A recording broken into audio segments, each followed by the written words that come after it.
All right. We should be live, I think. Uh, we'll just make sure of that. I hope you guys can hear me. Welcome back, ladies and gentlemen, to day three of the infamous Julius Malema court case. Day three. It feels like we've been wasting so much time on this. The judge spent 2 days reading, basically recapping the whole trial. According to the judge, this was done because she wanted to ensure, or the magistrate, she wanted to ensure that Julius Malema would know how the court reached its decision, which I guess is fine, but he was there for all of it. He mounted his defense. They mounted the prosecution. He was there, right? So I'm not sure why this uh, I'm not sure why this matters or why she had to do that. Maybe that's law. Maybe that's how it should be. And if that's the case, hey, okay, more power to you. It just felt like a long time to be doing that. Buzz Lightyear, good morning, sir. How you doing? Welcome back. We're just waiting. We're just waiting. Nothing yet. Nothing yet. Do you think he's going to be guilty, Buzz?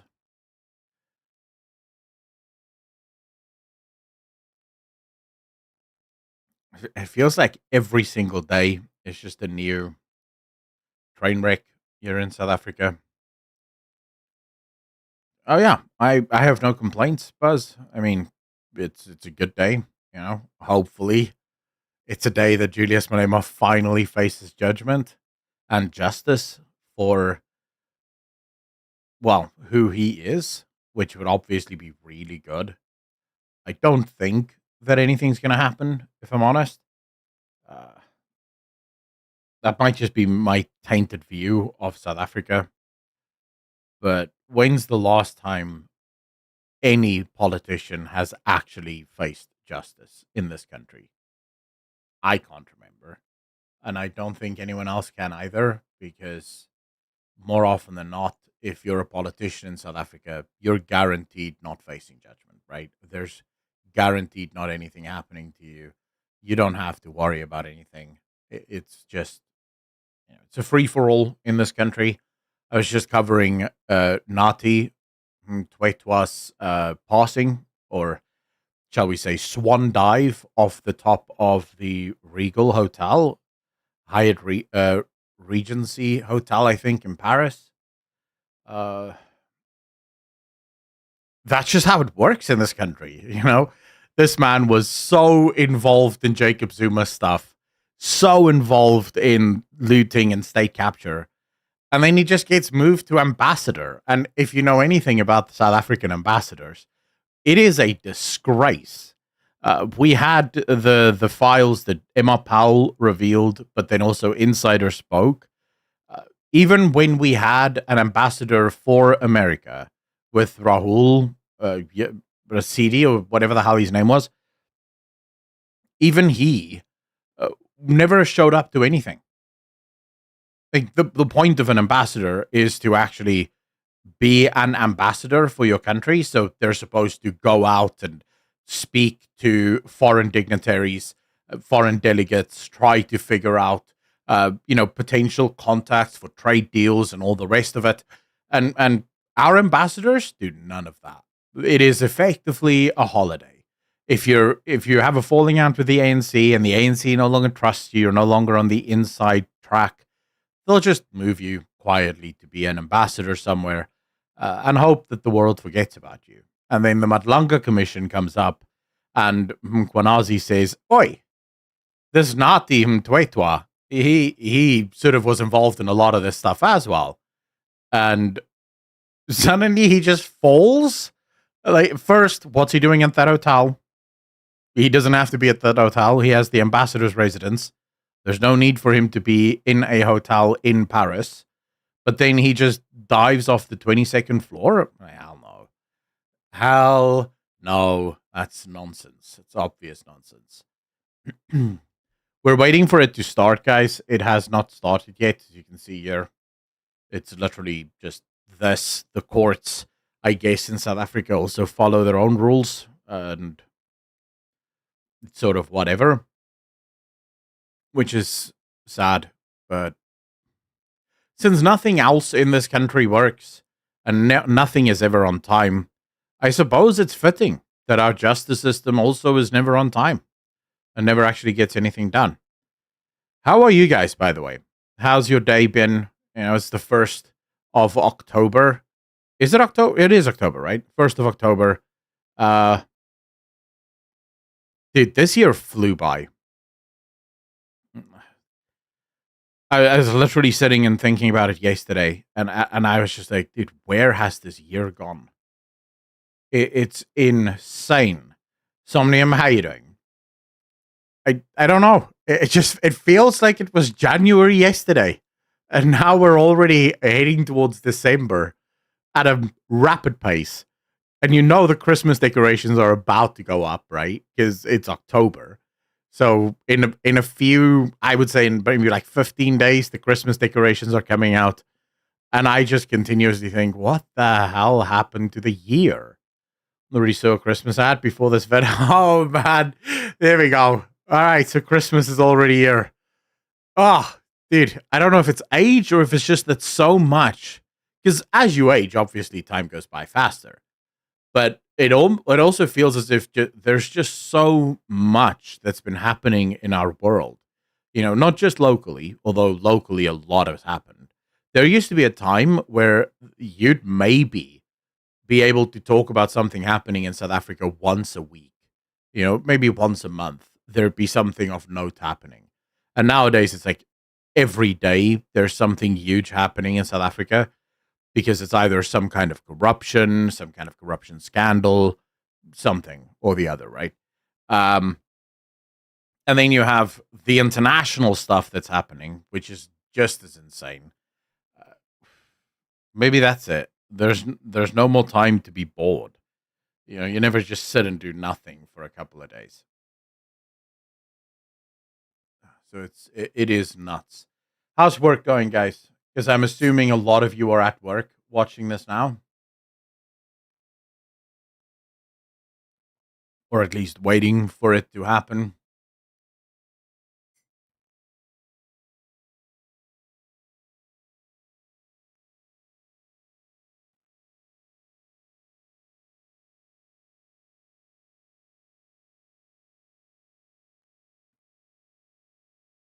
It's 9:10. So when is this judge?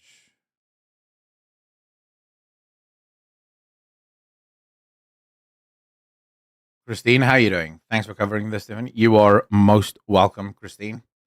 I mean, I like stuff like this, so for me, this is an absolute pleasure. And I know most of you won't know this, but I was a streamer for a very long time. Oh damn, Pre-Dawn Corpse. Thank you so much, sir. Really appreciate that. With the $2 RTU ate his daughter's eyes. What? Sir, I have no idea what that means, but I do appreciate it. Thank you, thank you, thank you. Oh, crap. Was it Smash that raided? Oh, damn. Smash, how you doing, brother? How you doing? Welcome, ladies and gentlemen. Welcome, welcome, welcome. We are awaiting. It has been too long, sir. It has been too long. We definitely have to. We have to talk again. We'll get a fine, possibly. Assisted home nursing, how you doing? So for those of you who just joined from Smash's stream, none of you will know what's happening, right? Because you guys are in America. You probably don't care at all about any of this. Marty with the 5 gifted memberships. Really appreciate you, sir. Thank you, thank you, thank you. You're far too kind. We are awaiting this. I'm in South Africa, for those of you that don't know. And in South Africa, this man called Julius Malema is, he's the leader of the EFF, the Economic Freedom Fighters. He's a true communist believer, or at least that's what he says. very big racist, and he's in court currently on gun discharge charges. So he fired a gun with live ammunition at a political rally, and that's illegal in South Africa. You can't just fire a live weapon in public. And he just said, "Yeah, I'll do it." His defense: it was a toy gun that had perfect recoil and perfect smoke from the barrel. Crazy. So that's his defense. It wasn't real. It was a toy gun. So we're awaiting judgment. It's day 3 of his trial, or of the judgment. We're waiting to see, because in South Africa that will cover, or if you're found guilty, gotta go to bed. Have a great night. Smash. Thank you so much, dude. Really appreciate you. Sleep well, sir. Thank you, thank you, thank you. If you're found guilty on the charges specifically he faces here, just the gun charge, so firing a gun, live ammunition in public, that's up to 15 years in jail. Right? But if you're an ordinary person, of course, he's not an ordinary person. He's obviously political elite, and in South Africa, the rules or the laws in South Africa for the political elite is more like guidelines. Loosely set guidelines. They don't have to follow them, but it's nice if they do every once in a while. So there's likely not going to happen. Nothing's going to happen to him. But if you or I did what he did, that's 15 years in jail. There's also some charges that can be brought for reckless endangerment, because he fired the gun in the air. Now, again, anyone that knows anything about weapons will know that firing a gun in the air, that bullet on its way down can absolutely kill a person, right? Like, that has happened before. So for that, there could be even extra jail time. I don't think any of that's going to happen. He's probably going to be found guilty, because he is guilty as sin. And then it's going to be suspended sentence. It's going to be like, come on. Let's move on, boys. He just broke the law. It was an oopsie. Just say sorry, Mr. Malema, and go on your way. Go be a racist for a few more years. Divine Sky Causa, why do you think he won't be guilty? Let's see, back to stream. Custom, how you doing, sir? Well, yeah, we're streaming the judgment of Julius Malema here. Custom, how you doing, sir?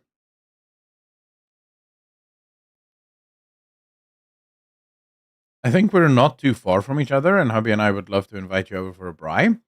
Christine, I appreciate that. Dependent on where you are, right? But you can always DM me on X. Probably the best place to get hold of me is on X. I do have an email, but I check that rarely. I forget. So you can just DM me on X, and if we're close by, we can set something up. Absolutely.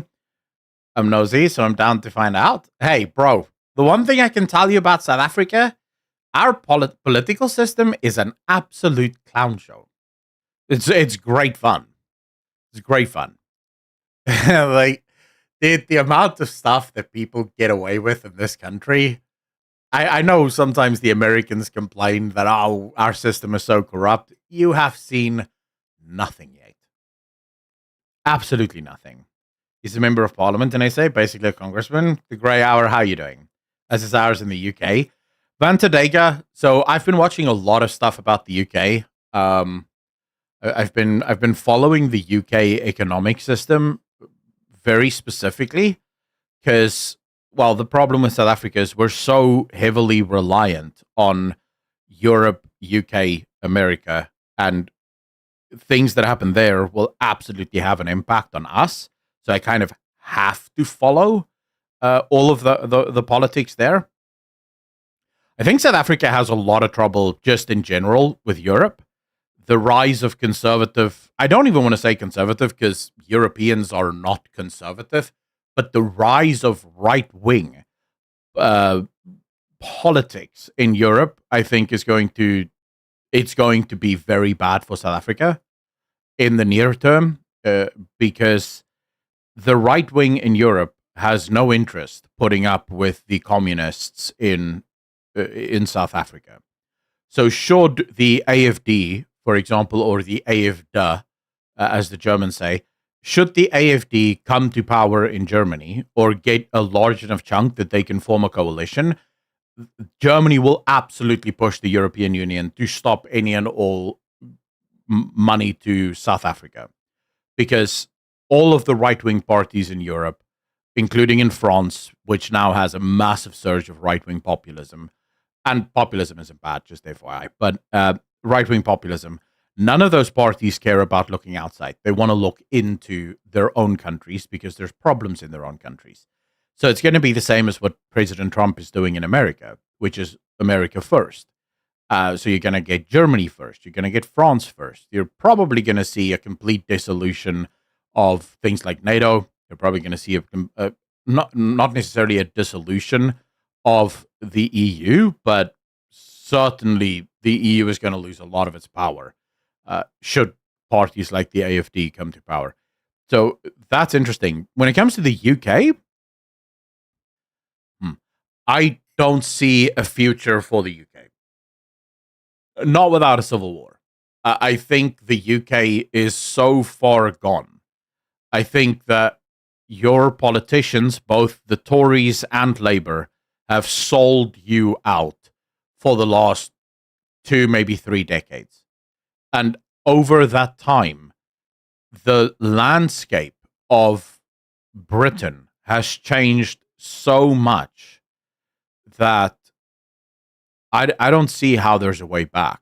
I don't, not without civil war, not without a lot of violence. So that's going to be it's going to be interesting to follow. Oh, Alabala, this is South Africa. If something starts at 9 o'clock in South Africa, it starts at an indiscriminate time. Unannounced, it really is how it works in South Africa. Can't Elon use Trump and money to try to fix SA? Maybe slow. B-Man, how you doing, bro? I don't think Elon Musk has any interest in fixing South Africa, just to be clear. Elon Musk is American. He moved to America when he was relatively young. I think he was 16 when he moved to America.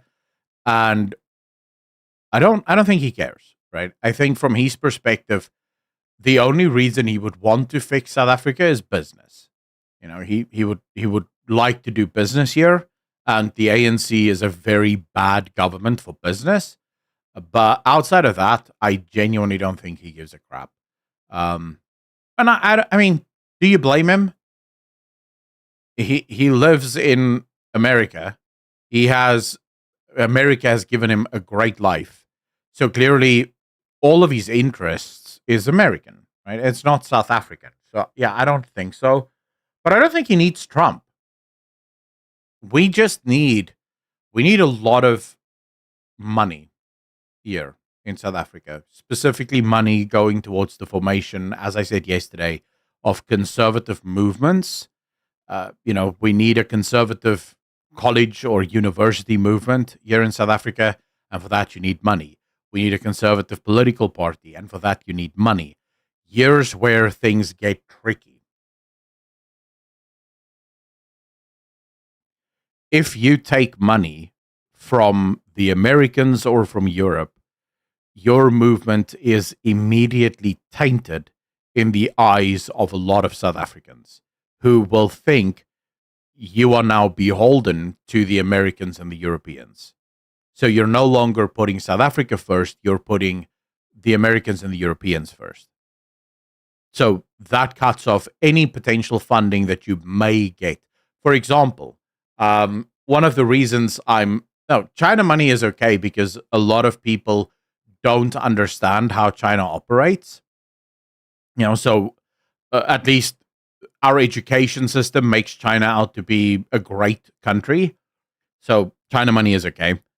You have to remember none of this happened overnight. For the last 30 years, the ANC has turned the education system into a propaganda center. If you send your kids to public school, the government teaches your children how to obey. Peter Kriel isn't a mistake. He didn't come out of nowhere. Peter Kriel is a direct result of a failed education system. An education system that teaches them that capitalism is bad, in spite of the fact that capitalism has led to every single person on this planet living better today than what kings lived. Not even kings lived as well as your poor people today, even, right? So capitalism provided all of that. But they're taught from a very young age, capitalism is horrible, terrible, bad. The West is horrible, terrible, bad, right? If you speak to most young people today, and I know because I have many young cousins, do you know what the average answer is when you ask people who invented slavery?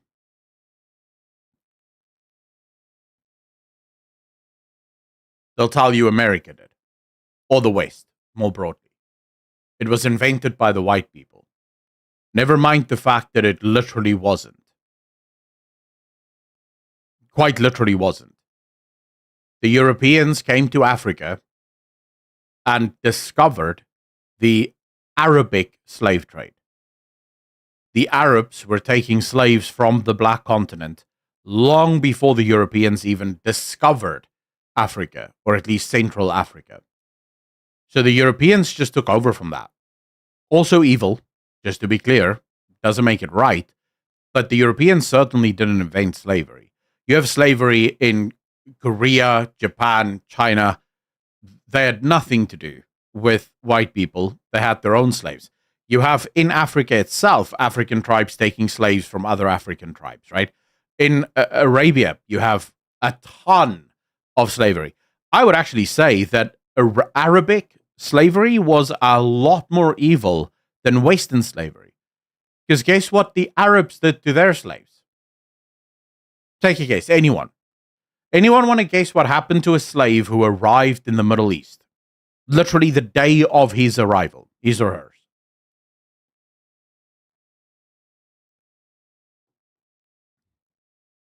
They removed the testicle and penis immediately. Why? So that they could not, as the Arabs called it, sully the bloodlines. They were viewed as dirty, and therefore they weren't allowed to procreate with the Middle Eastern woman. That's why you don't find any generations of black people in the Middle East, even though the Middle East had slavery long before Europe did. But they couldn't procreate. They couldn't make children because they were castrated on arrival. That's the level of evil that you had in the Middle East, right? Doesn't excuse what happened in Europe, doesn't excuse the Atlantic slave trade. That was just as bad, just as evil, right? But and that's what they're taught. That's what our schools teach. Slavery came from America.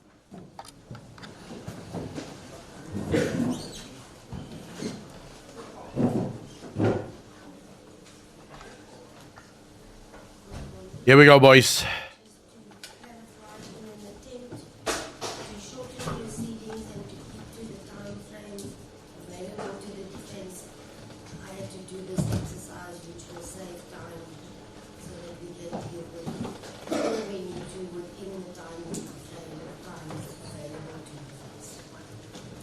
Yeah, finally, 25 minutes late. This is justice for you.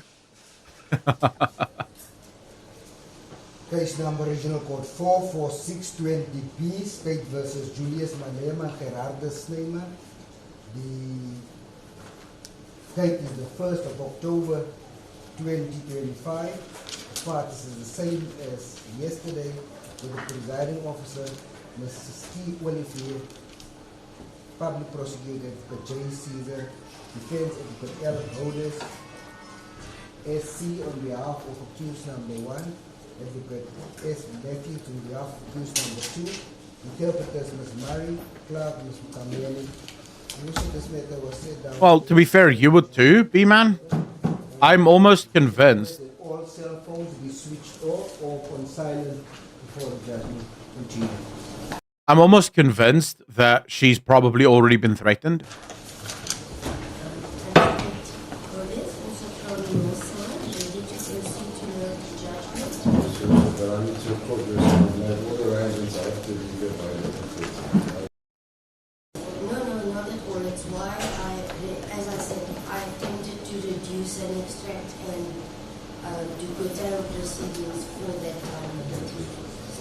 read as fast as I can. Advocate Matthews? As fast as you can, magistrate. This has been 3 days now. Let's just hurry this up, please.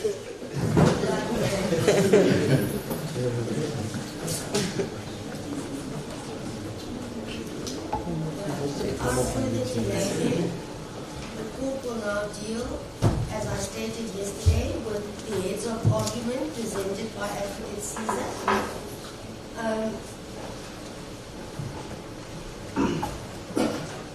Thereafter, Advocate Lourdes and Advocate Matthews. I will summarize as follows. It's very quiet, isn't it? Does not deem it necessary to read out all three written heads on the merits of the matter. It was done so by the state and the defense and read out into the record. Therefore, the court will note the following aspects as reasons for the application for conviction and the application for acquittal. These reports in essence amounted to plus minus 130 pages, which I have reduced to 3. So let's go. Advocate Caesar, in summary, the state applied accused 1 to be convicted to all charges placed on record. Further, that the state has managed to prove its case beyond reasonable doubt, and that the firearm depicted in the footage presented before court was indeed a real firearm, and that the version, for the reasons mentioned in the state's head of argument, that accused 1 be convicted as charged. The evidence presented by the state Viva Bonke is supported by documentary evidence with regards to the accused. The state, with regards to accused 2, the state submits that the state did not prove its case beyond reasonable doubt, whether accused 2 handed the SPA 249-14 rifle to accused 1, and therefore applied that accused 2 be found guilty to an accessory after the fact. I'm not going to dwell on that application. Advocate Lourdes addressed the court on merits, and in essence provides the following factors or reasons as to why accused 1 should be acquitted and found not guilty to all counts. Of course. Firstly, that the evidence of Colonel Swartboy is a clear indication of the deficiencies in the state's case, and that he deposed of 23 statements. Further, that there was no connection or match between the firearm by means of DNA and fingerprints that links accused 1 in any manner. No eyewitness had complained about any conduct during the time of the celebration. The photographer of the viral footage had not been traced, and further that it cannot be disputed that a TV or blank gun emits muzzle flash. There is also no evidence of a 9mm Glock handgun or evidence regarding the ammunition thereof, and no spent cartridges were found at the stadium of the above caliber, and it was also not placed before any witness that a 9mm Glock was also used at the event. No attempt was made to... So this one has no sound. Yeah, come on, bro. picked up at the stadium. Further, as per Exhibit A before court, it gives a clear indication of the structure and the stage, including the tents. Therefore, it is clear that if shots were fired, damage would have occurred. And per the evidence, no damage was detected. That's not... Oh, man. That the cartridge that was handed in was actually fired on 28 July 2018. And with regards to video footage provided by Dia's company, the laptop used on the night in question has subsequently been stolen. As far as the viral footage is concerned, it was argued that it was not authenticated. The spent cartridge... So they are going with the AI claim. Lol. At the celebration, and the suspected firearm cannot be linked to accused 1, including the spent cartridge. No person reacted in fear. The 5 VIP SAPS members did not witness any shooting. No evidence of any physical damage was placed before court, and therefore the defense supplies that accused 1 be acquitted to all counts. Heads of argument by Advocate Matthews on behalf of accused 2. Firstly, there is no statement before court that states accused 2 handed a firearm to accused 1, and the state conceded that there is no evidence that accused 2 handed the firearm to accused 1, nor is there any evidence No, that guys. gave possession. Guys, she's just reading what they're... so she said there, the defense argues that he should be found not guilty on all charges. I don't think she's giving her judgment yet. Wherein he stated that I place all the elements of the offences in dispute and specifically deny handing a firearm or ammunition to Mr. Malema at any stage. And Advocate Matthews had then stipulated the factors mentioned in the further particulars by the state, which the court had placed on record. It is also submitted by Advocate Matthews that he agrees with the state's submission that if one observes the clips, the accused 2 was unaware of any shots that might have been fired. The state also conceded that it is bound by the further particulars provided to the defense by the state. The firearm in question was not in East London on the day in question, and that Larry Mavunda was called. Dane, I'm not entirely sure they made the argument for it. By tactical security services from Gauteng to Durban, where he had landed the CN SPA 249-14, including a 9mm Glock firearm presented to Colonel Jansen. It was not taken by Colonel Jansen, but I will get to that. Further, that the so-called viral footage was not proved as the original device and was never traced or produced in court. The second video footage, being the Gearhouse Company footage, it was highlighted by Advocate Matthews that the video footage evolves around it being ruled or deemed as real evidence or as documentary evidence, and that the distinction between the two is of great importance. Real evidence only requires relevance, the other requires originality and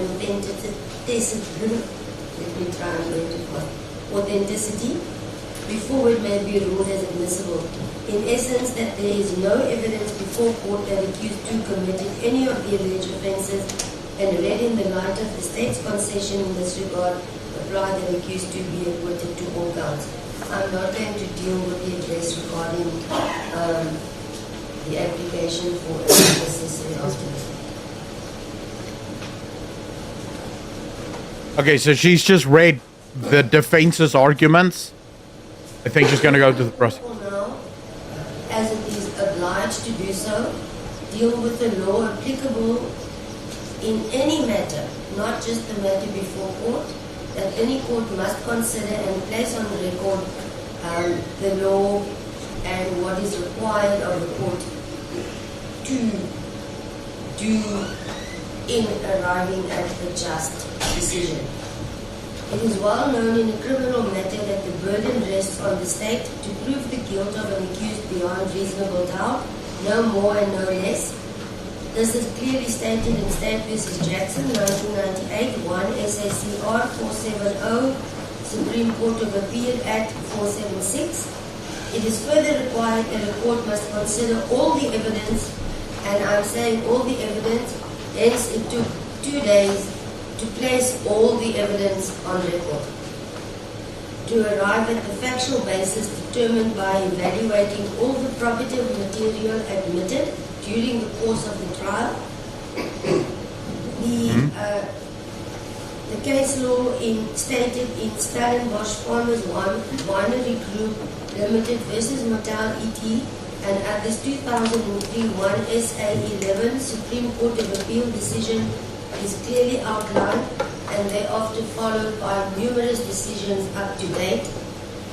And therefore, to come to a conclusion on the disputed issues, the court must make findings on the credibility of the various factual witnesses, their reliability, and also the probabilities of each case.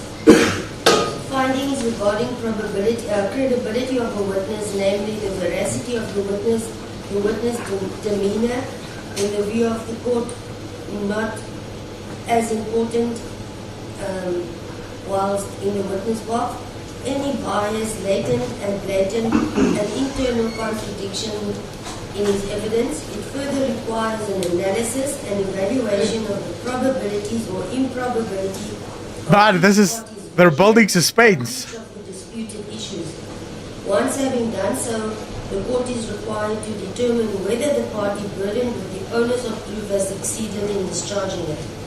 It is therefore the correct approach to weigh up all the elements which point toward the guilt of the accused against all those which are indicative of his innocence, taking proper account of inherent strengths and weaknesses, probabilities and improbabilities on both sides, and having done so, to decide whether the balance weighs so heavily in favor of the state as to exclude any reasonable doubt to the accused guilt. In State v. Sabana and another 1992, 1 SASV 199 Appellate Division, I should also add, it's not old, it is a case law. This dictum in Sabana has been followed in judgments and by courts up to date. Where the versions of the state and the defense are contradictory, the relative honesty of the two conflicting versions is indeed of great importance. Before, however, a finding as to the objective truth of the version and the falsity of the other can be reached, not only the honesty of the version is to be considered, but also and more particularly the reliability thereof. What has to be proved is the truth of the owner's bearer's version, and not merely the honesty of the witnesses who put it forward. Honesty and objective reliability are not synonymous. It has been stated in various case law matters that proof beyond reasonable doubt does not equate to proof beyond a shadow of doubt. If a remote possibility in his favor, which can be dismissed with a sentence, I quote, "Of course it is possible, but not in the least probable," unquote, the case is proved beyond reasonable doubt. Reference is made to State v. Kadebe, 1991, to SACR 166, a then Transvaal decision, deals extensively with the burden of proof. The test remains whether there is a reasonable possibility that the accused version or evidence may be true. In applying that test, one must also remember that the court does not have to believe his or her story. It is sufficient if it thinks there is a reasonable possibility that it may be substantially true. The case law is clear that no onus rests on the accused to convince the court of the truth or any explanation he or she might give. If he gives an explanation, even if that explanation be improbable, the court is not entitled to convict unless it is satisfied not only that the explanation is improbable, but that beyond any reasonable doubt it is false. If there is any reasonable possibility of his explanation being true, then he is entitled to his acquittal. I repeat that in all the case law pertaining to reasonable doubt, the one common denominator remains that beyond any reasonable doubt cannot be precisely defined, but it can be said that it is a doubt which exists because of probabilities or possibilities which are considered reasonable on the grounds of general human experience. Guys, calm down. It's coming. It's coming. Therefore, it does not equate to proof beyond the slightest doubt. The court does not have to be convinced that every detail of an accused version is true. If the accused version is reasonably possibly true in substance, the court must decide the matter on the acceptance of that version. Of course, it is permissible to test the accused version against the inherent probabilities, but it cannot be rejected merely because it is improbable. It can only be rejected on the basis of inherent probabilities if it can be said to be so improbable that it cannot reasonably possibly be true. It also remains a fact that there will need to be an evidential basis for suggesting that the evidence of a specific witness may be unreliable. An evidential basis does not include mere suggestions by cross-examining counsel. The issues pertaining to the matter before court that needs to be addressed is firstly, I will deal with the evaluation of police statements. This is relevant in the matter with regards to as far as it pertains to Captain Governor, Colonel Zuko, where cross-examination was extensive, and the following law is cited in this matter and followed to date. In Malafadiso versus S 2003-1 SACR 583, Supreme Court of Appeal 593 to 604, stated clearly that a discrepancy in a statement caused by one sentence only could be interpreted in one of two ways. It must be read in the context of the whole statement. In this instance, I add it must be read in the context of the question or the statement posed prior to the witness answering. Therefore, the court must ascertain what the witness meant to say in order to determine whether there was a discrepancy and the extent of the discrepancy. This evaluation includes the circumstances in which the versions were given, reasons for the discrepancies, the effect of the discrepancies on the witness's credibility, and whether the witness has sufficient opportunity to explain the discrepancies. Lastly, the witness statement to the police must be weighed up. Dude, even the stream is giving up. In State versus Pitto 2005, 1 SACR 971, the court should determine whether he or she was satisfied, and this is also important in this matter, that the court is obliged to determine whether the witness was satisfied with the correctness of the contents of the statements as far as it pertains to previous statements to the police. Evaluation of contradictions. I will deal with that concept. Contradictions per se do not lead to the rejection of a witness's evidence. They may simply be indicative of an error. And Lizelle Poppy Super chatted $20.26. Wow, Lizelle, thank you so much for that donation. I really appreciate that. Thank you, thank you, thank you. I will read all of the donations after we find out, but I really appreciate that. You're amazing. Thank you, thank you. Thank you. That what inconsistencies and differences there were of a relatively minor nature and the sort of thing to be expected from honest but imperfect recollection, observation and reconstruction. One may add that such contradiction points away from... But then he won't go to jail, Kurt. ...may be relied on. It is also a well-known concept in our law that where a witness has been tied down by repeated cross-examination to make estimates for an example with regards to times, etc., and in the process contradicted himself, it may be a misdirection to attach much importance to those contradictions when elicited by counsel and results in concessions made to ensure that it indeed comes to an end. At Hartec Jones Treasure Architect CC versus University of Fort Hare 2002 5 SA 32, an ECD decision, states that a concession, like any other evidence, may either be conclusive or count for nothing. Witnesses make concessions for any number of reasons, sometimes because the concession is in fact warranted, sometimes because they are confused or tired, or because they do not understand the effect of the concession, sometimes in circumstances where they are asked to attach their interpretation on certain events. The concession, like any other viva voce evidence, must be weighed by the court in the light of the totality of the evidence before it and the probabilities revealed thereby. This matter also requires the assessment of corroboration by court.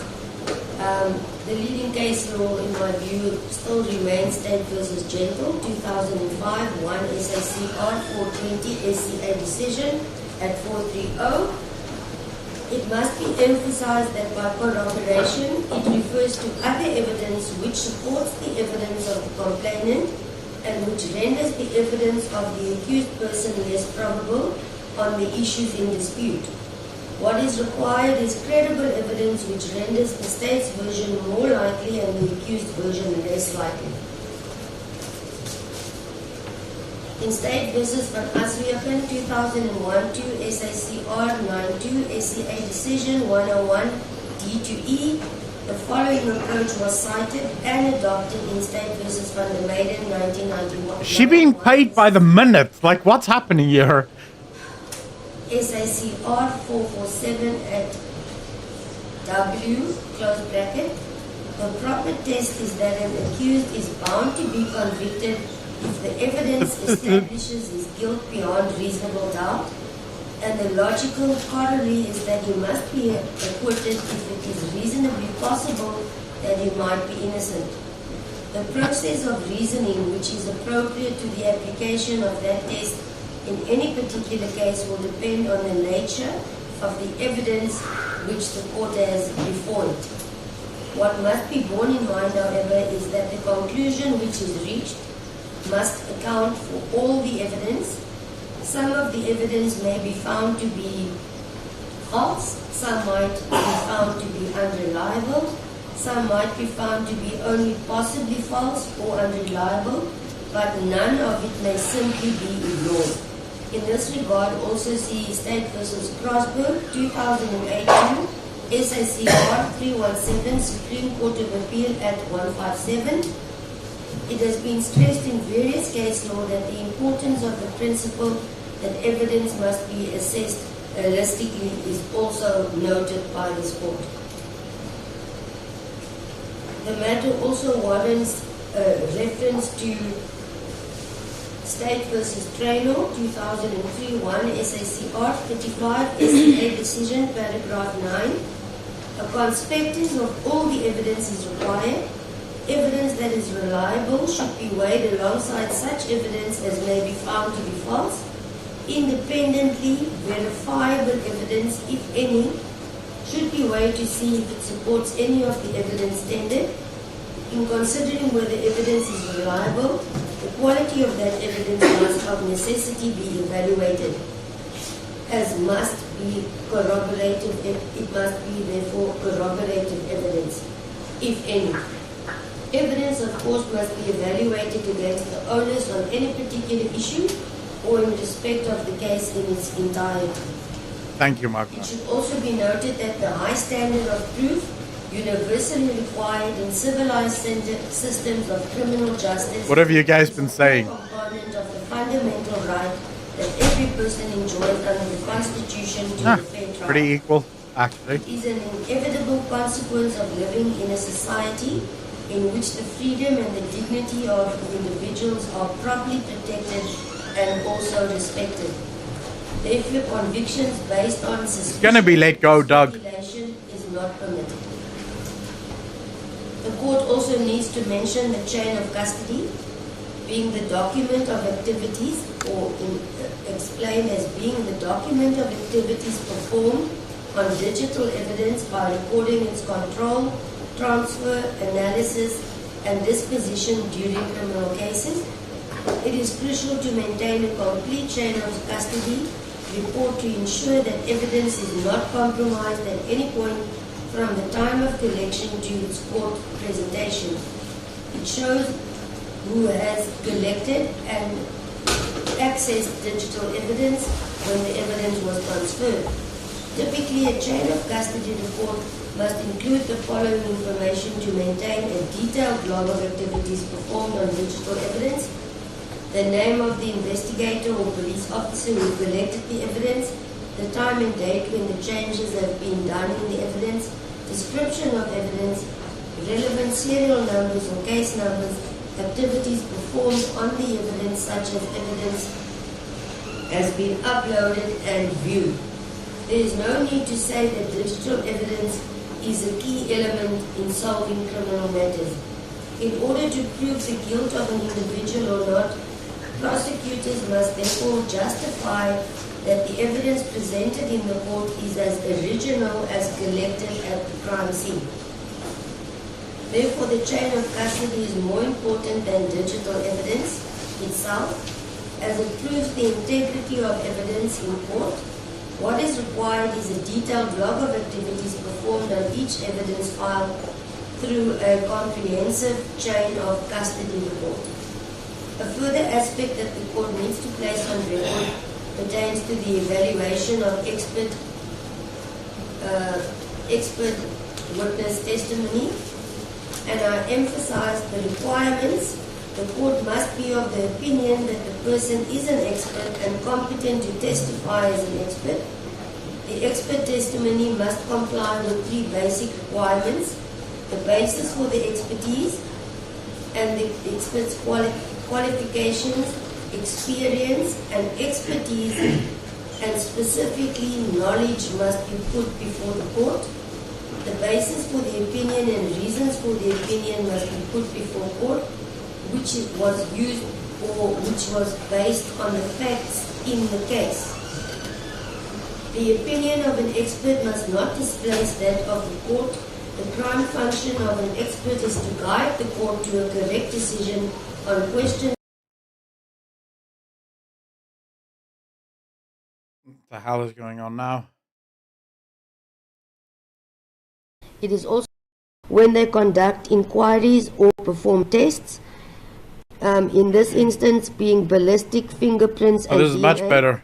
A mere reference to test books which they have consulted is inadmissible hearsay. The expert must have personal knowledge of the suspect. I emphasize personal knowledge of the subject being the exhibit. Dude, what's wrong with the internet? To SACR 41 in brackets WLD bracket. It cites that courts frequently turn to persons with expertise and skill for assistance.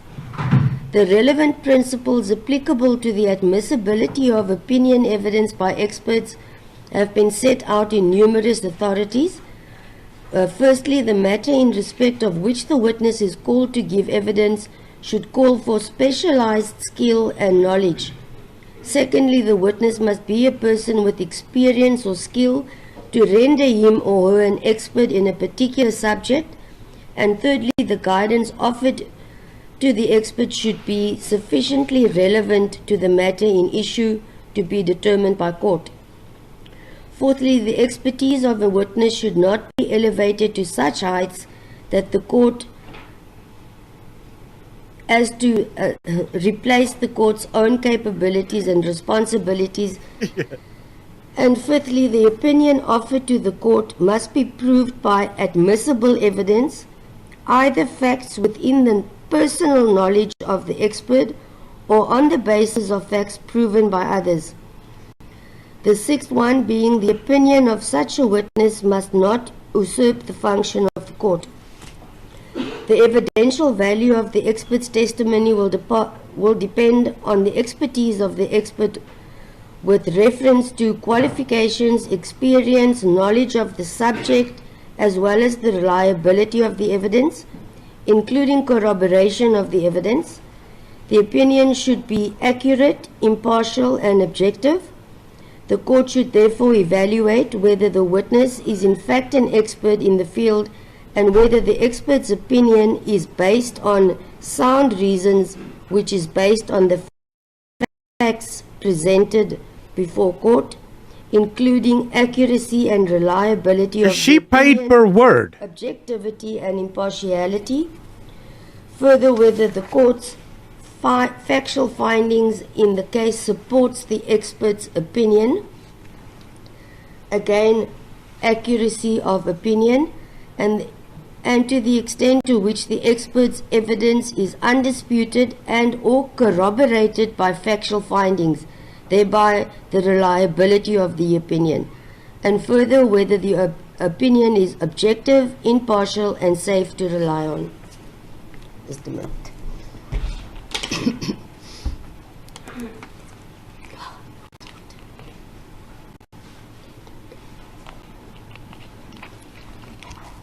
The matter before court,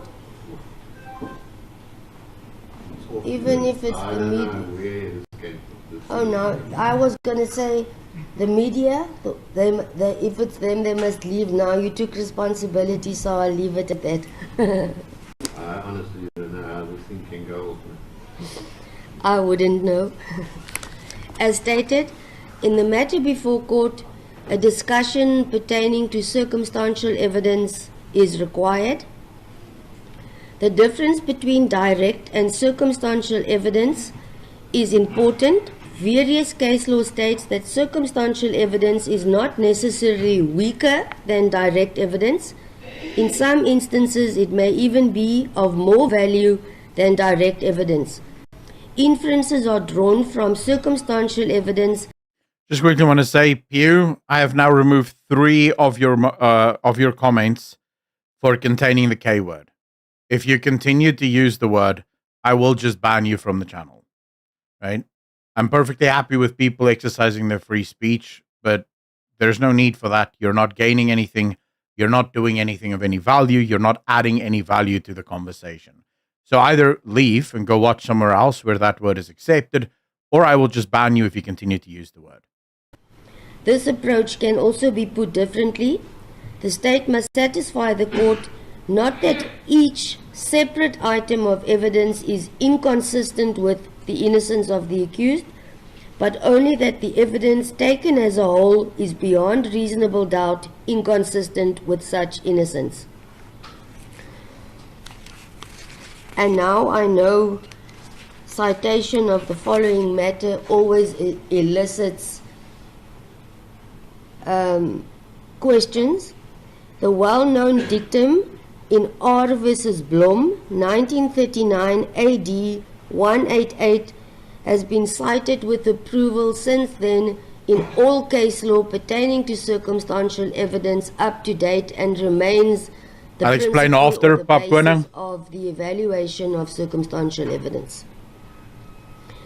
This dictum has been cited with approval in cases, example, S versus Steinberg, 1983, 3 SA 140 Appellate Division, State versus Van As, 1991, 2 SACR 74 Witwatersrand, and in State versus Reddy and others, in brackets 416/94, in brackets 1996, end of bracket ZA Supreme Court of Appeal decision handed down 28 May 1996.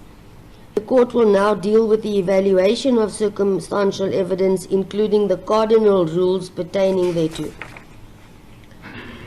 As stated, evaluation of circumstantial evidence in State versus Reddy and others, citation on record, states clearly that in assessing circumstantial evidence, one needs to be careful not to approach such evidence upon a piecemeal basis and to subject each individual piece evidence to a consideration of whether it excludes the reasonable possibility that the explanation given by any accused is true. Is this how it always goes? Is there anyone here that has experience in the law? In its totality, Is this just ordinary practice? it is only then that one can apply the often quoted dictum in R versus Blom citation on record, where reference is made to the 2 cardinal rules of Kyle logic, Tamblin super chatted which cannot be ignored. $11.58. These are firstly, that the inferences sought to be drawn must be consistent with all the proved facts, I don't know. and secondly, the think proved so. facts should be such, I quote, that they exclude every reasonable inference from them save the one sought to be drawn. This should be added onto your sentence as part of the This is punishment. well worded in the remarks of an also very old case law, Davis, AJA, in R versus de Villiers, 1944, AD 493 at 508. The court must not take each circumstance separately and give the accused the benefit of any reasonable doubt as to the inference to be drawn from each one so taken. It must carefully weigh the cumulative effect of all of them together, and it is only after it has been done so that the accused is entitled to the benefit of any reasonable doubt which it may have as to whether the inference of guilt is the only inference which can be reasonably drawn. To put this matter in another way, the state must then, as stated, satisfy the court that each separate fact is let me rephrase, as stated, the state must satisfy the court not that each separate fact is inconsistent Okay, with that the makes innocence sense. of Thanks, the guys. accused, but the evidence as a whole is beyond reasonable doubt inconsistent with such evidence.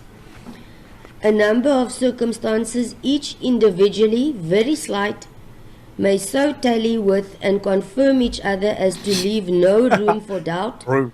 of the fact which they tend to establish, though each taken by itself weigh but as light as a feather. However, join them together, you will find them pressing on an individual with the weight of a millstone. It is further described that in cases surrounding circumstantial evidence and circumstantial evidence alone, evidence varies infinitely in its strength in proportion to the character, to the variety, the independence one of another, and one might describe it as a network of facts cast around an accused person. That network may be that strong as it is in part, and it may also leave gaps and may then allow the accused person safe passage. It may be so close, so stringent, so coherent in its texture that no efforts on the part of the accused can break through, and it may come and it may also come to nothing, and or on the other hand, it may be absolutely convincing. The law does not demand that you should act upon certainties alone. We often ought to act upon just and reasonable convictions founded upon just and reasonable grounds. The law asks for no more and the law demands no less. I further refer to State versus Kwanda, 2013, 1 SACR 137, Supreme Court of Appeal, where Murray J. stated that such an inference is only justified where the state has established facts from it can properly be inferred by a court. Now, Jade, I think you're correct.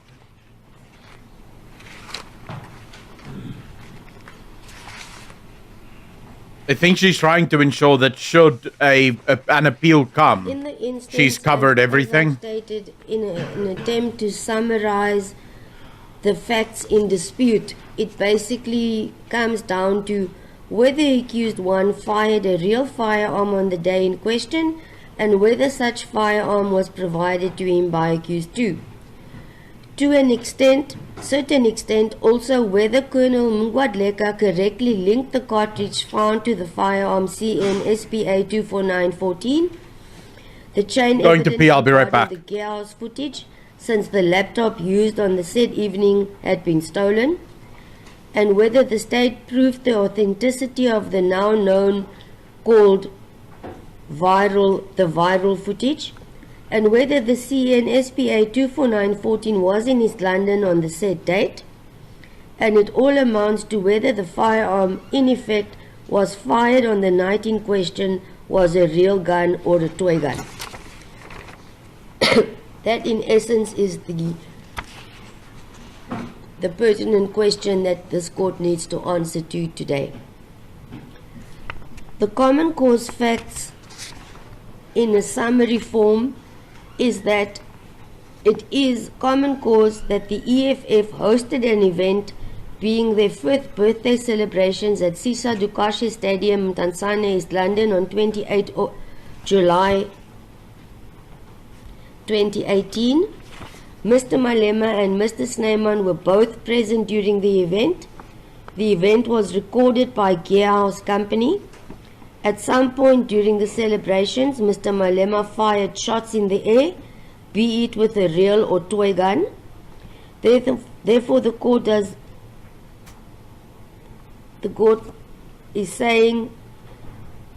not saying it is a real or a toy gun, merely it's common cause or that a firearm or toy gun was fired. Shots were fired. That point. Full stop. Mr. Lemma confirmed in his evidence in chief and through instructions by Advocate Hodes that he fired shots, however, with a toy gun. I mention this as common cause since it is evidence of the accused one himself that he fired shots. That the shots fired by Mr. Malema with a said object emits muzzle flash. That Larry Mavundla was present on the day in question. Further, that VIP protectors were assigned to, I quote, body watch, unquote, Mr. Malema, two being from the Eastern Cape and the other from Pretoria. That a cartridge case was picked up after the event, or that a cartridge case was picked up at the stadium on the Monday morning, and the event was held on the 28th. There's no way it was a toy gun. No shot. Saturday, and they left about 2 a.m. the following morning. The said cartridge was picked up by the cleaning staff of the stadium and grounds on the Monday, being the 30th.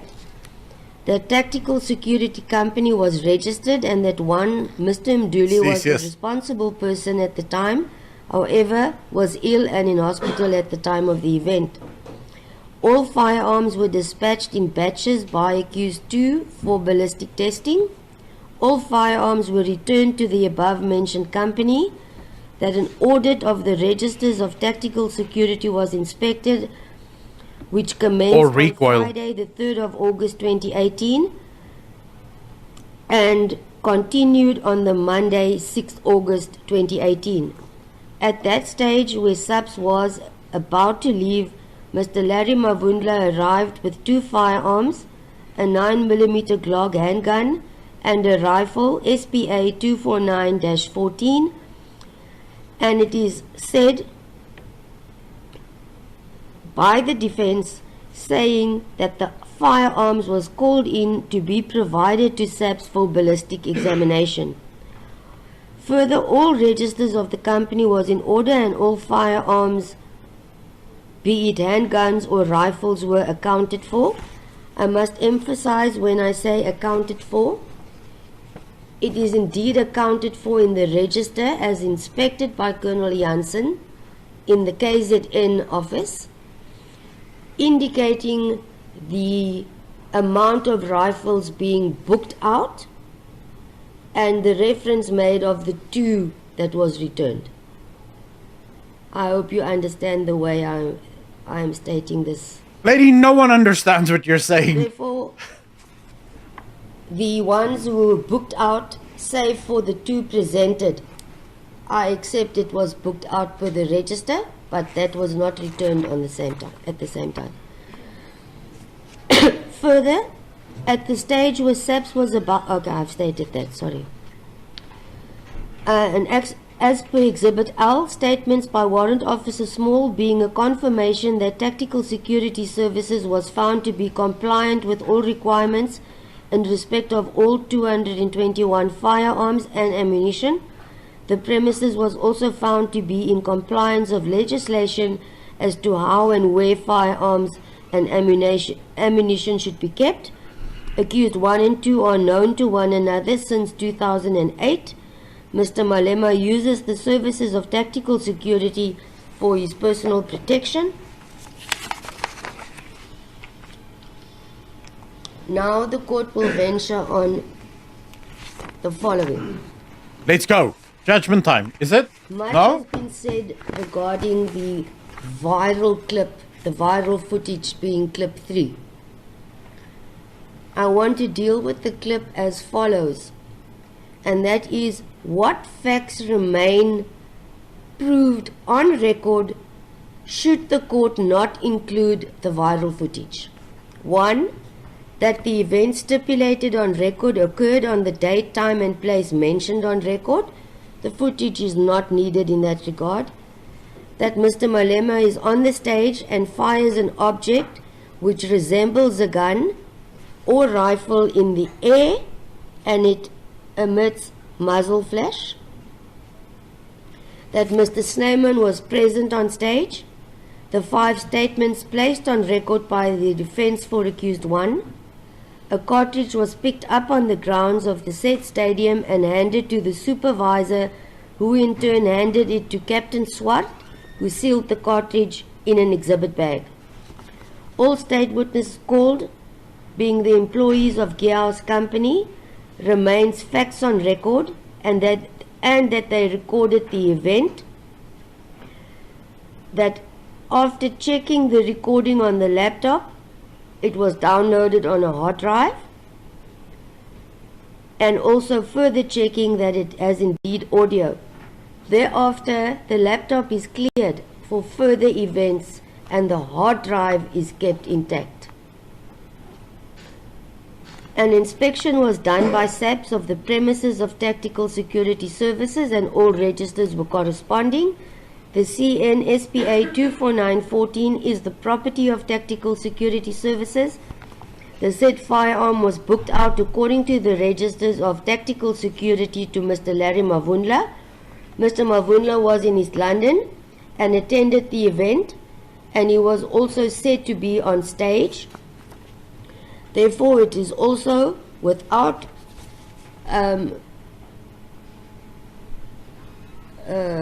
reference to video clip 3 that he had left the firearm in Gauteng. So this is without the video, even everything that no longer in control of the firearm that are was facts. booked out to him for his use when necessary. Accused 1 departed from East London on 30 July 2018. A compliance letter in respect of tactical services as mentioned.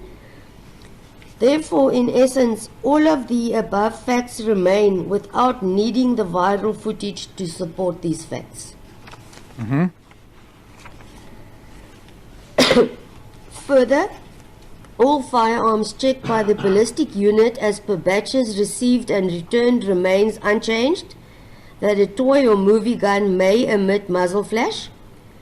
DNA and fingerprints were not linked to Mr. Malema or, if tested, are to accused 2.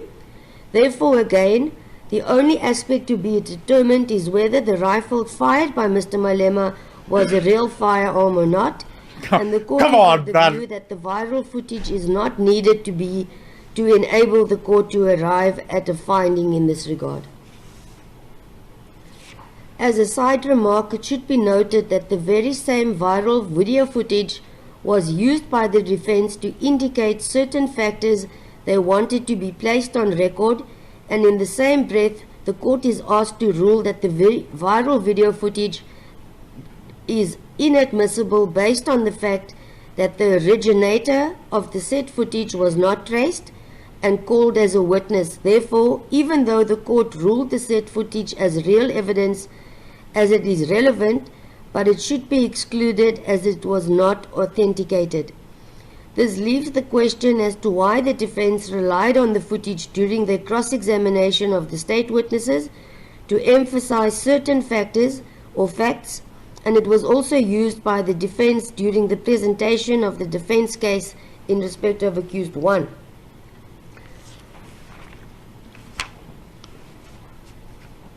Further reasons that remain without reference to the viral footage is the Gear House company footage was downloaded on a hard drive which was kept safely under lock and key by Mr. Singh.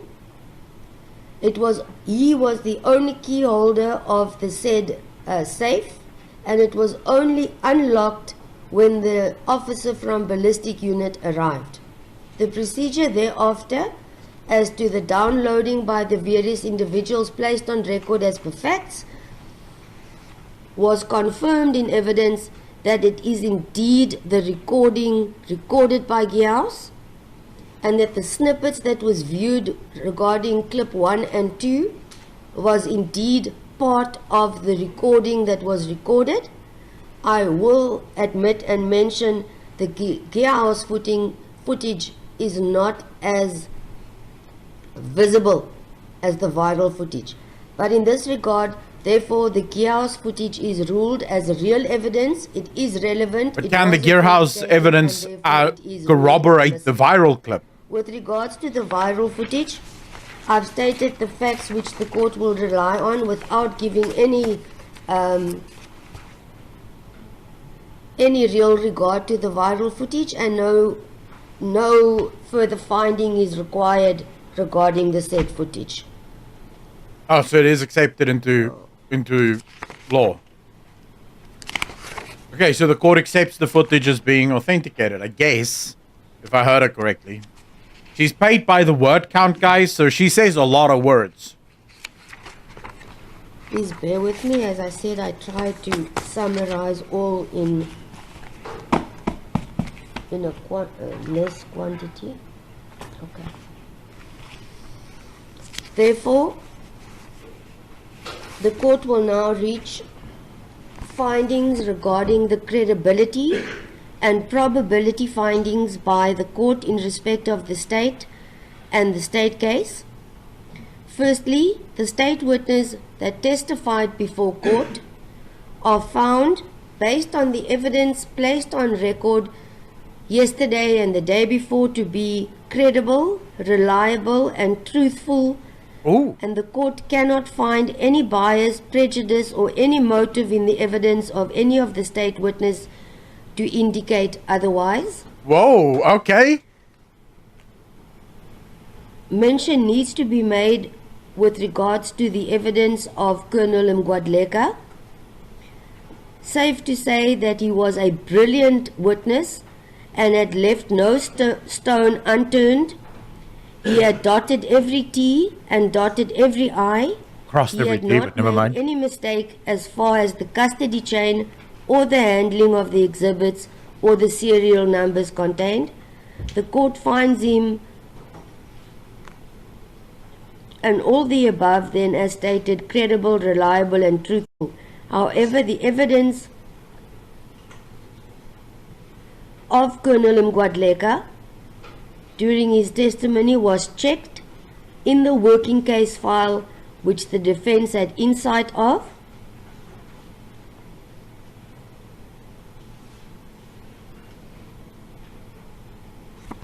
Is she pausing for dramatic effect? What's going on? And with reference to the evidence of Colonel Mgwadleka, the court has placed the procedure regarding the evaluation of expert witnesses on record already. He meets the criteria. In fact, he exceeds the required criteria in his thoroughness, and he can be, or he is mentioned by this court to be not only an expert witness but a super qualified expert witness. Super qualified. qualified. Conclusion regarding Colonel Mgwadleka. Is that a legal word? Super reliable. However, I want to emphasize that the further aspect regarding the laptop that was stolen, A level above a normal expert. The stealing of the laptop is a non-event. It does not affect the chain of evidence regarding the gearhouse. The gearhouse starts where it was confirmed by the employees that the hard drive was indeed depicting the correct footage they're recording. Thereafter, they clear it for space for future events. Therefore, the theft of the laptop is neither here nor there. It's not a factor this court needs to consider. It lives true. Okay.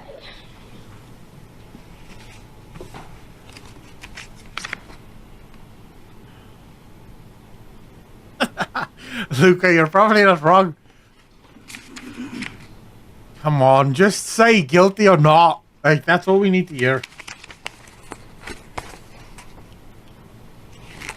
Now, in dealing with the defense case, the following is placed on record during the evaluation.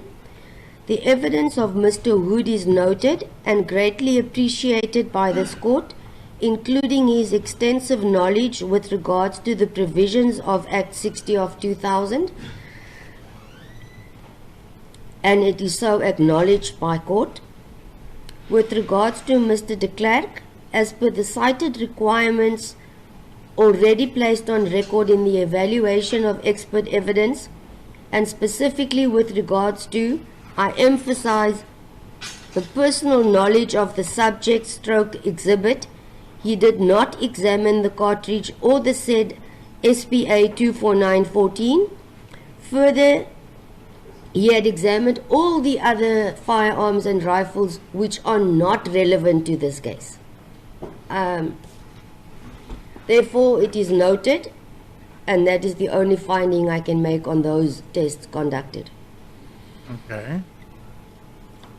However, it needs to be noted that during cross-examination, the witness was indeed a defensive witness and at stages argumentative.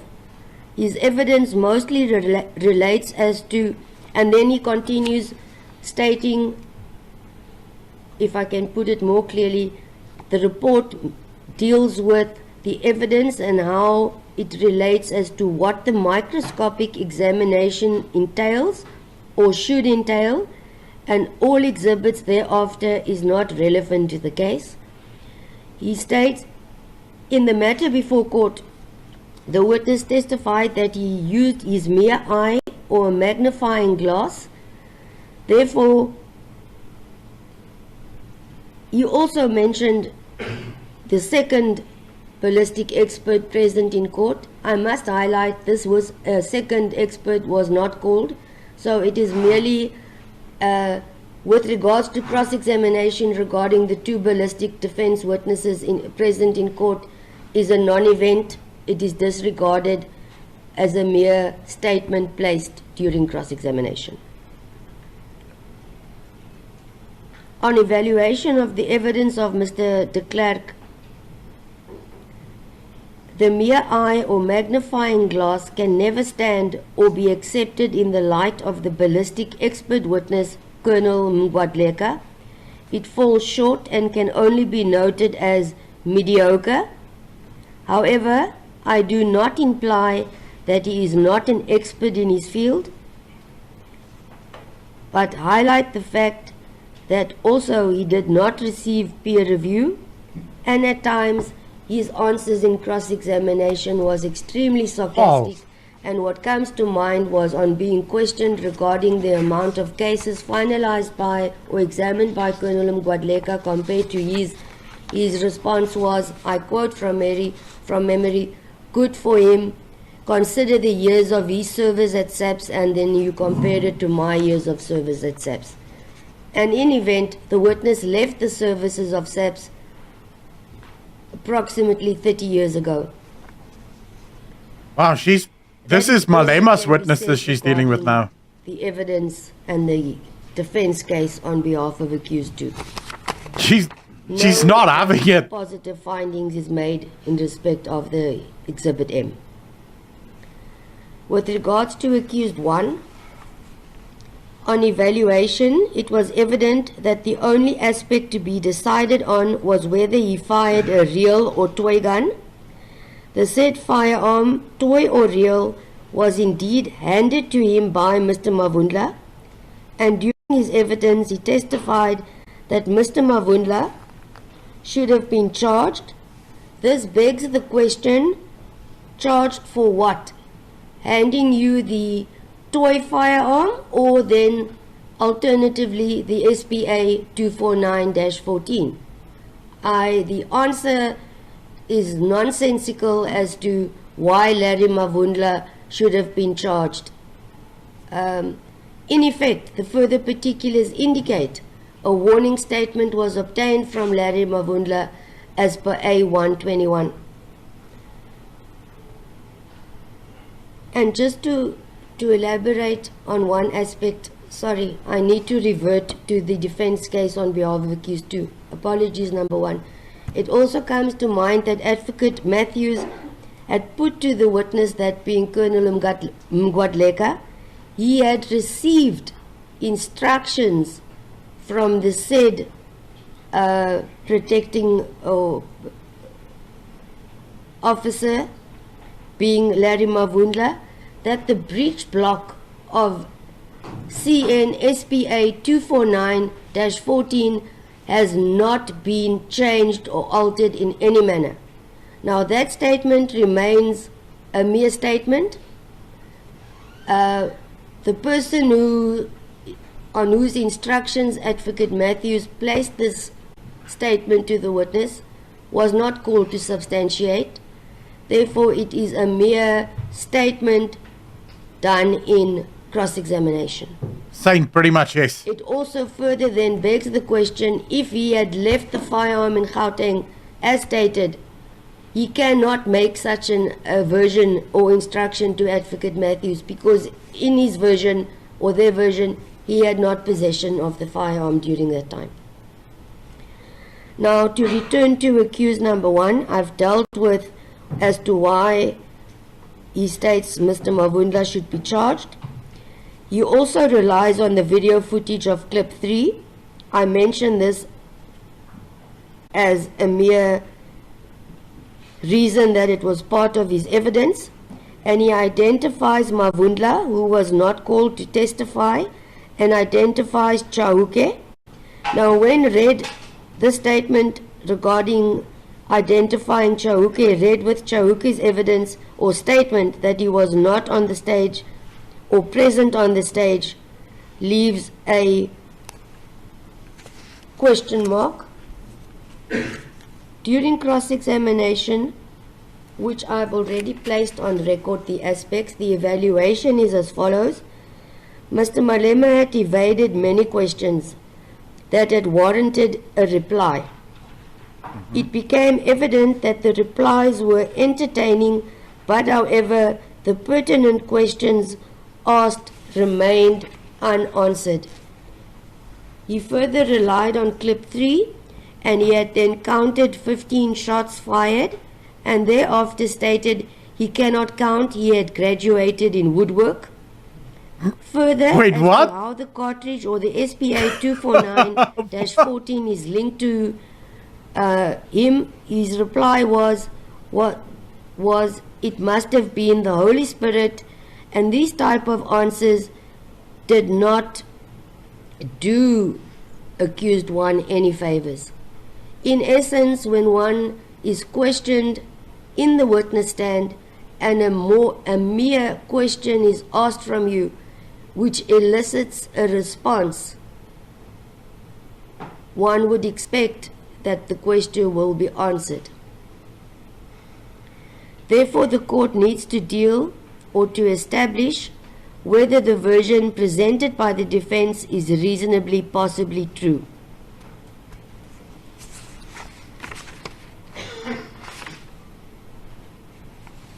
I have already stated all the factors that remain intact. She does not sound happy. The video clip 3. Just a minute. She does not sound happy. At least not with the defense, because she just basically, from what I've heard, she kind of tore the defense apart. Documents here. The witnesses that spoke, the accused that spoke, she accepts almost none of it. And she accuses both of them, both accused 1 and 2, the bodyguard and Julius Malema, of being arrogant and effectively just refusing to answer questions or making jokes of questions being asked to them. And you can tell that she's not happy with that, which is very interesting.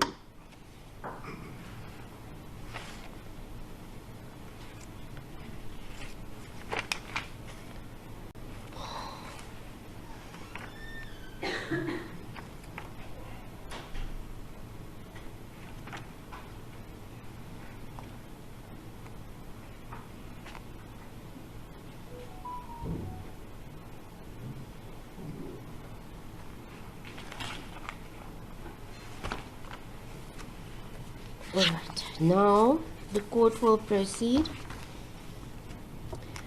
with the findings made in this matter, and as stated, the findings are based on the rules pertaining to circumstantial evidence, keeping in mind the two cardinal rules already placed on record, but which the court will repeat at a later stage. Firstly, the inference, or it can be said that all the relevant persons as per the evidence of this entire case were in East London, that the firearm booked to Mr. Mavundla was, according to him, not in his personal possession, but no explanation has been given as to where it was kept in Gauteng. The registers of the KZN unit indeed states it was booked out to Gauteng Larry Mavundla. But where was it kept since 28 July or since his departure in Gauteng?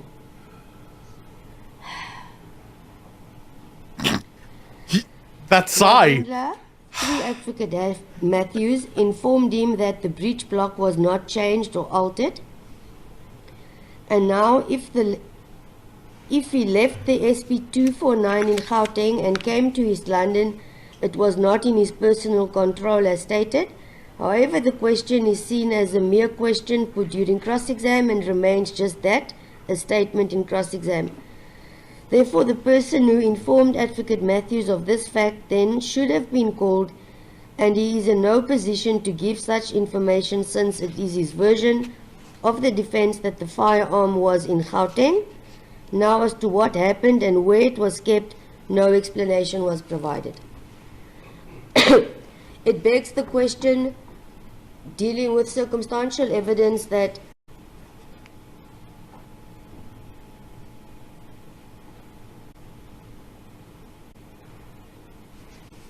pause for dramatic effect. what does the firearm being booked out to Mr. Mavundla in effect equates to? That specific firearm is booked out to him for whenever it is needed for him or by him, since clearly it does not mean it needs to be on his body since he left it in Gauteng. Further, on considering those aspects, why would the two firearms in question be called in and said please take this for ballistic testing? However, the others that were booked out in the register was not brought in on the day Colonel Janssen left on the 6th. Just the two in question. Okay. Further, the court is obliged to look at that the said cartridge was found, as the evidence was accepted of Colonel Guadleca. It was matched with SPA 249-14, and the conclusions on the record by Guadleca have already been placed on record. And since I'm pressed for time, also further, accused 1 says he is the only person who fired an object resembling a firearm, no one else. The grounds were inspected the morning of the event and no cartridges were found, and the area was declared safe.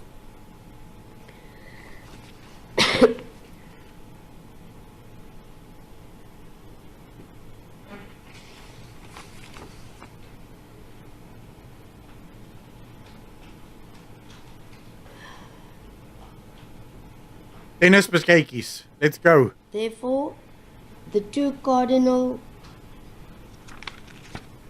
rules for the court to draw inferences on the evidence presented, and which I have now stated on record as a reasoning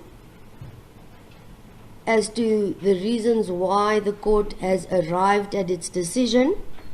I remind you the cardinal rules being, firstly, that the inference sought to be drawn must be consistent with all the proved facts, and secondly, the proved facts should be such that they exclude every reasonable inference from them save the one sought. In this instance, the question or the pertinent question then remains whether the court can infer, based on the reasons placed on record, including the evidence that it had dealt with over the last 2 days, whether such inference can be made. And the court finds as follows: indeed, the inference sought is supported by all the facts contained as per the evidence presented in court, and therefore the following findings are made. You may stand up, accused 1 and 2. Oh, here we go. Accused 1, in respect of counts 1, 2, 3, 4, and 5, you are found guilty as charged. Accused 2, Mr. Snyman, in respect of counts 4 and 6, you are found not guilty and discharged. Oh, shit. You may be seated. Boys, Malema was just found guilty on all counts. Okay.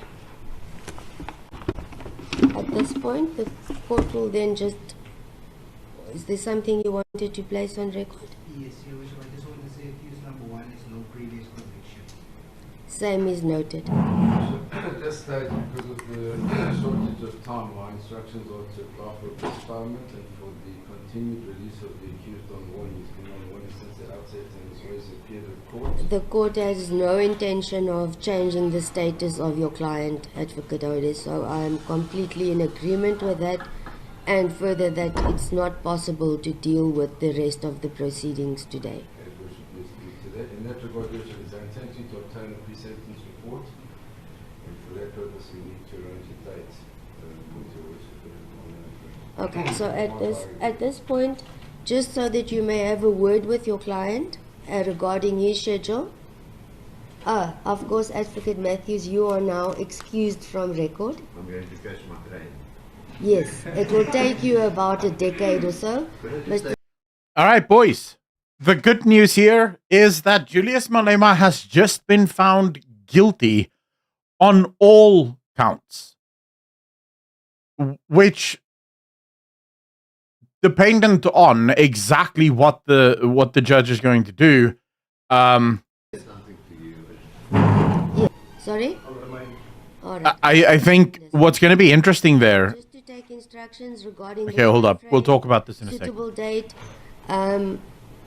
Whatever I have on a specific day, obviously I will have to clear or deal with as I had to do yesterday and today. So may I leave you with that arrangements and then return? It's 20 to 11. We'll return by 10 to 11. Is that in order? In order. Court will adjourn.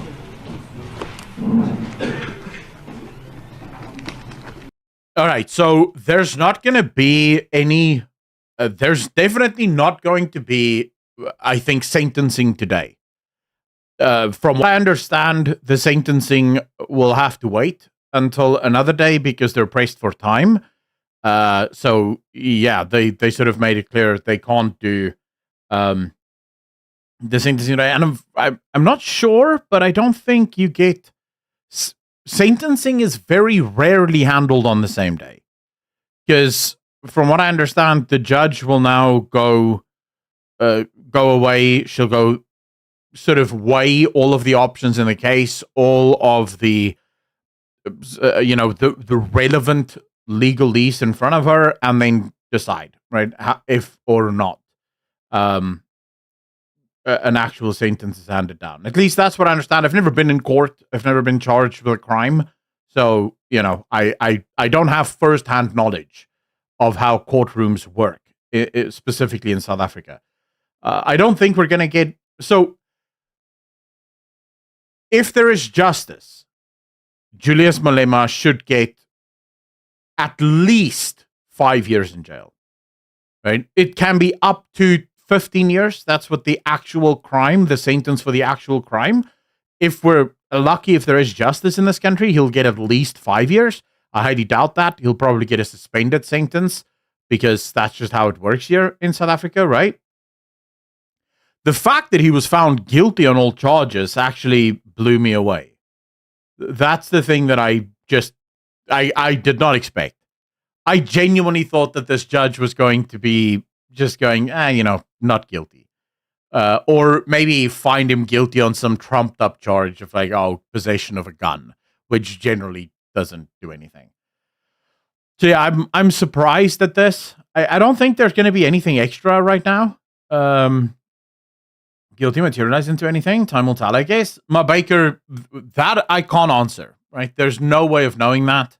Not until the judge actually sort of speaks and gives a sentence. Whether or not the judge will sentence is a whole different discussion. We can't know that, right? I want to give a massive shout out just very quickly here to Lazal for the 350 Rand donation. I really appreciate you. And then also to Kyle for the 200 Rand donation that you gave. I really appreciate that. Thank you, thank you, thank you. You guys are truly too kind. Sometimes this guy sounds like an American and then like an Afrikaans South African. Sleep chat, my accent is broken as hell. My accent is broken as a result of just many, many years of playing online games with people from Europe as well as from America, spending pretty much every single day of my life, 16 hours a day, hanging out on Discord with friends from America and Europe. So my accent's all over the place. It's a nightmare. Thank you for all your work, Brew. Kyle, it is my absolute pleasure. It is my absolute pleasure. I think we can all celebrate the fact that the man is guilty. He was found guilty. There's some justice. Whether he goes to jail, different story. I'm just going to tweet this out because this is happiness.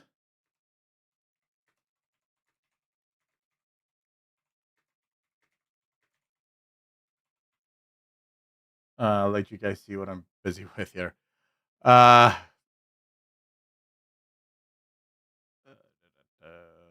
Get a face here. There we go.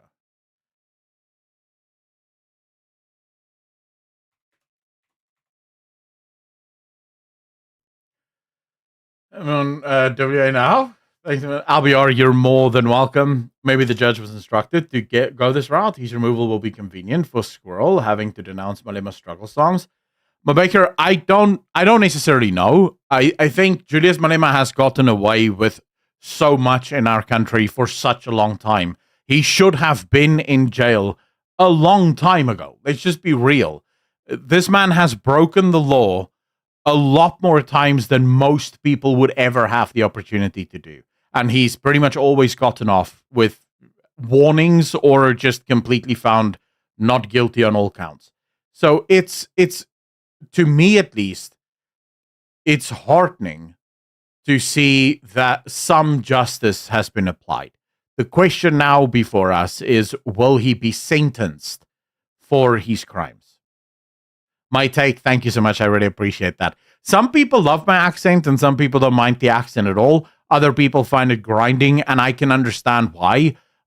It's sort of hard when you listen to someone speak who doesn't have an accent, and it sounds as if they're trying to have an accent, right? So when you listen to a South African trying to sound American, for example, and I assume it sounds similar to that. And so for a lot of people, that's sort of like, man, I hate that he tries to sound American, because that's what I get accused of most, right? People think I want to sound American. They say, no, this is just not what I sound like. Die blinde Sambok het gekom vir hom. Will he actually get beaten with it, though, is the question. You play PC games all day, don't you work? Jonas, I used to play PC games all day. My job was to play PC games, right? So I used to work in gaming. I studied specifically storytelling, drama, and singing at university. And so my channel was about storytelling, the art of storytelling, how to tell good stories and stuff like that. So playing games was part of that job that I did. I did it for about 9 years before I had a political awakening, let's say. Well, I first had a religious awakening, and the religious awakening led to a political awakening because I believe our country needs to be saved. And needs. No, I'm not saying I'm the savior of the country. I mean, our country needs balanced reporting and people that isn't trying to just play to their base, people that isn't trying to just push racist nonsense, but people who are actually trying to speak to what I believe to be the majority of South Africans who are sick and tired of constantly playing nonsense games about race, who is sick and tired of constantly hearing how apartheid is to blame for all of the problems, even though they can look and see that the ANC is to blame for all of our problems, and people who just want to live together, work together, and live. So I just felt like if no one else is going to do that, then I'll do that, right? Because I don't get as angry, I don't get as worked up as others. So maybe it works, but I'm definitely not the savior. That's not what I tried to say. But yeah, thanks for your hard work. It makes a difference. Thank you, Ballad. I really appreciate that. How the mighty has fallen in this case, a firearm discharged verdict. Hy gaan net oor die vingers getik word. It's actually very serious. Just FYI, when you actually... So in order to make my video, I covered this story, let's say 2 months ago, maybe a month and a half ago.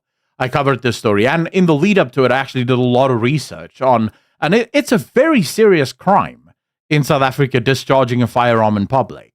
Right? It's a very serious crime. It can go up to 15 years in prison. The question is, will he pay that price? Like, will he actually go to jail for 15 years? Like, can you imagine if Julius Malema actually gets sentenced to 15 years in prison? People a voice and a chance to meet like-minded people that live, then I'm happy that my channel exists. I'm very happy that my channel exists. No need to apologize for your accent, not knowing what the other listeners' accents are like. Probably also true. There is niks fout met jou accent nie. Werner, baie dankie. Ek waardeer dit. The Afrikaners never have a problem with their King Ter Blanche, a murderer who perpetrated violence on black people, and now they want to prosecute the black man who want to liberate black. Mukaba, you'd actually be surprised how few Afrikaners liked Eugene Ter Blanche. So the AWB, who was Eugene Ter Blanche's party, they never managed to get any significant share of the vote, ever.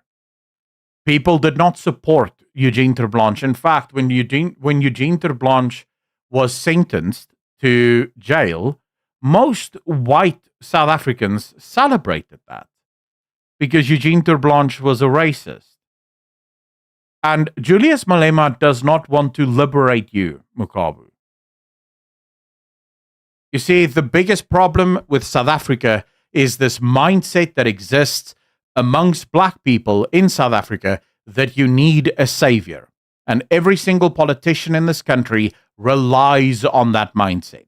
Because if you know or believe that you need a savior, then one of the politicians will be your savior. But guess what? Julius Malema doesn't care about you. Julius Malema could not care less. He doesn't know you. He doesn't live where you live. He doesn't know your life, nor does he care. Julius Malema cares about Julius Malema. Okay, let me just endorse the charge sheet. I'll hear from you now, Advocate Houders and Caesar, as to what was said. I just need to endorse it on the charge sheet. What's going to happen now?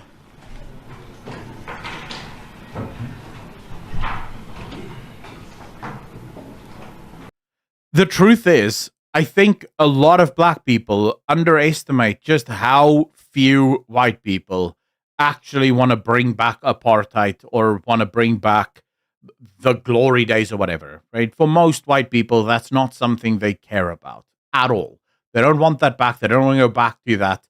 They're more than happy with the country being completely open. Is going to go opt for the pre-sentence report route. I just want to endorse that is still the position on the record.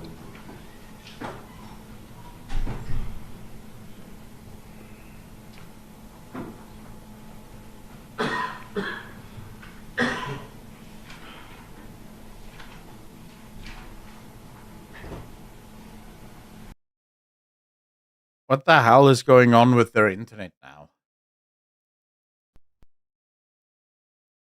Come on, boys. This isn't how. Like, how is this? Everything worked well, and now suddenly nothing works. Here we go.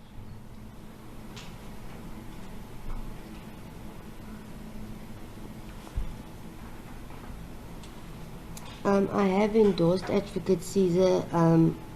No previous conviction. Oh, without Julius Malema, the EFF dies.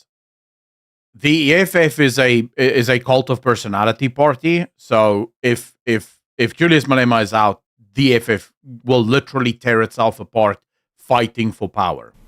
Normal route that is followed, or will you be using just okay?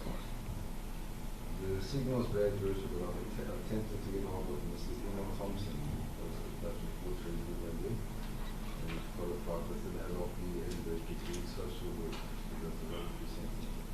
The reason why I'm asking is merely so that the clerk of our court may know whether she should prepare a request for the normal route, but now that has been ruled out and the defense will do so on its own. That is responsibility for the compilation of the pre-sentence report. My learned friend has also approached me to assist in that regard, Your Worship, and asked the accused details and explained to me it was unnecessary that we pursue our own private social worker to present a pre-sentence report.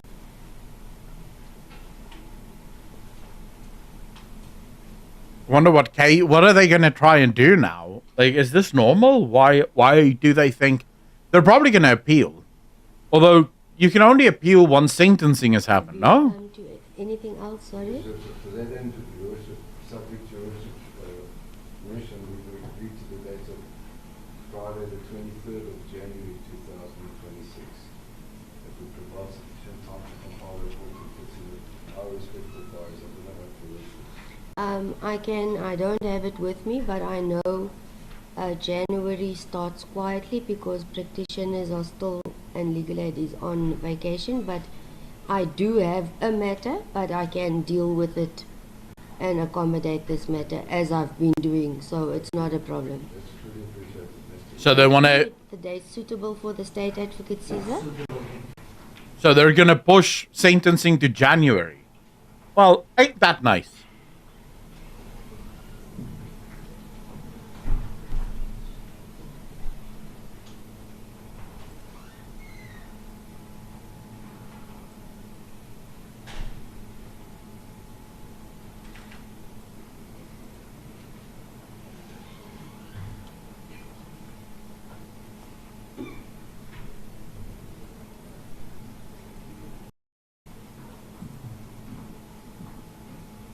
Yeah, CCS, but remember, it's Christmas. He needs to go away on holiday, needs to spend the holidays being racist at some EFF rallies. Then postpone. So, of course. Huh? Not procedure, but fine. And then if you're fine, I'm fine. The matter is postponed to the 23rd of January for the pre-sentence reports. Now, in this regard, I want to place on record, I am not sure as to whether the defense, being Advocate Holders and yourself, will be leading evidence or calling witnesses in that regard, and then the state to address. So, depending on how much time is utilized in that process, I cannot say sentence will be pronounced on the same day. It depends on what you will be presenting before court on that day. Therefore, bail extended, warned 9 o'clock to proceed, 23 January 2026. All right, and that brings to a close